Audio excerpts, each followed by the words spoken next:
Welcome back. You're watching Ayubowan Sri Lanka, and we are with Mr. Lakith Peris, CEO of the Lanka Hospitals.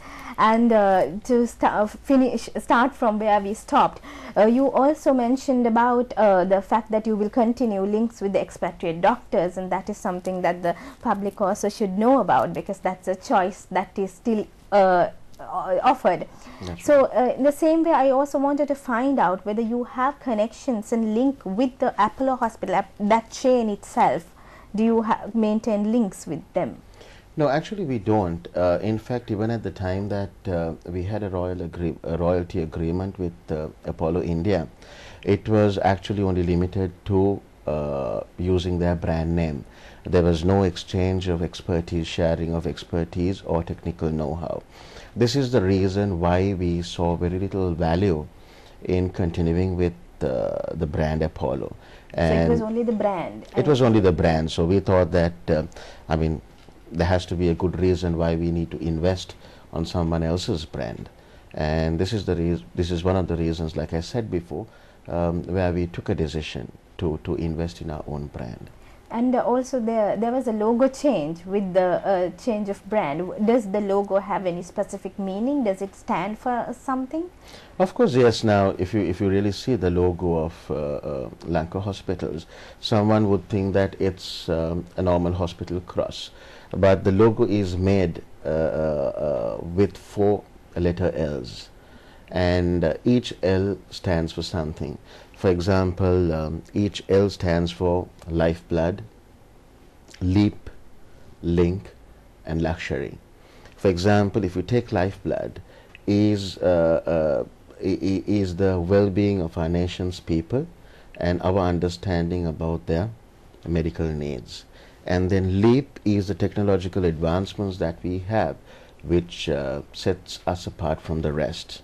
And then link is the multicultural, multilingual staff that we have. That is another unique area for us, where they commit themselves in providing their best services at all times to all walks of lives without any discrimination. And finally, we have the last L is for luxury. That is the star class hospitality that we provide at Lanka Hospitals.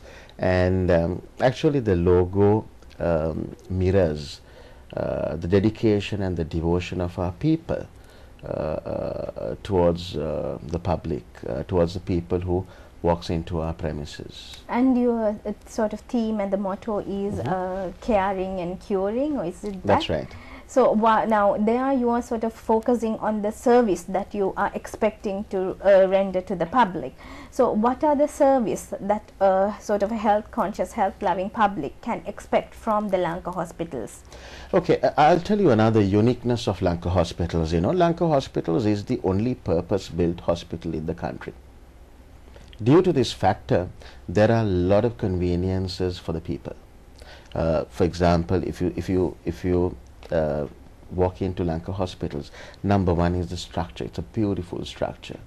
Then if you see the quality of our inpatient facilities are unmatched even compared to some of the best hospitals in the world.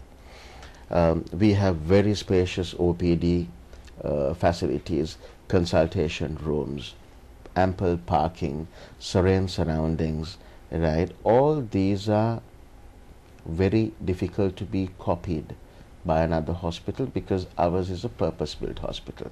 And another area that we focus a lot is the personalized service that we offer to our clients, to our patients, and to our customers. And these are all differentiating strategies. And when you walk into Lanka Hospitals today, you will really experience the difference between another hospital and the services, the level of service that we provide to you. Right, and then also if we look at the Lanka hospitals, you were saying that you're open to doctors from even foreign countries and you're not restricting the resources that way.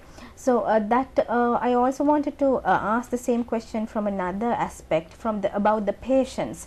So do we still get, because I think during the Apollo time there were many Maldivians also visiting the hospital.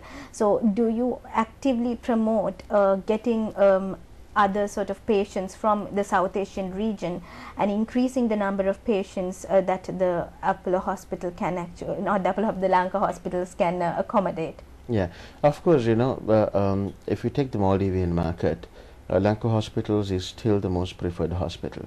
And Lanka Hospitals is, I wouldn't want to say only, but still actually it is the hospital that is being approved by the Maldivian government for their health fund.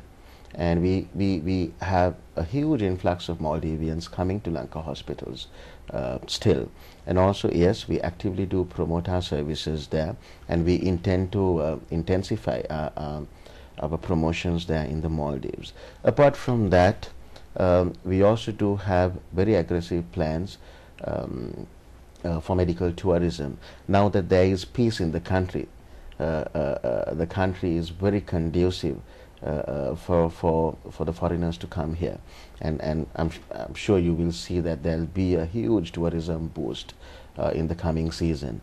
So we would like to take the opportunity of that situation, and anyway we do have patients coming to us from different parts of the world, from New Zealand, from Australia, especially for elective surgery, for cosmetic surgery. And this is one area that we will be focusing in future. So right in now a major you have way. patients like the people coming from other, like New Zealand and all that, for Yes, cosmetic. we do have, because the cost of medical treatment for them is very low compared to the cost of medical treatment that they have in their country. And apart from that, Sri Lanka is a beautiful place which is a dream for anybody to come and visit. So with this current scenario, with peace prevailing in the country, I think this will be one of the growth areas for any hospital. So that is the medical tourism aspect that we just That's discussed. Right. And also, what about being a sort of a regional health hub? Is that a possibility? Is that in your vision? That is to sort of regionally for Sri Lanka to be a unit where actually people of South Asia also can look at more proactively. Yeah, like I told you, this is the vision that we have for the organization. We want to be recognized as one of the finest hospitals in the region, and we are working towards that. And this is the reason why we have embarked on many strategic initiatives to take our hospital into that particular level. This is the reason why we have looked at some of the best hospital models and introduced many international best practices to our processes. And in time to come, this is the objective that we are working towards, because we want Lanka hospitals to be a pride to Sri Lanka. And our medium term objective is that we want to be recognized as one of the best hospitals, at least in South Asia.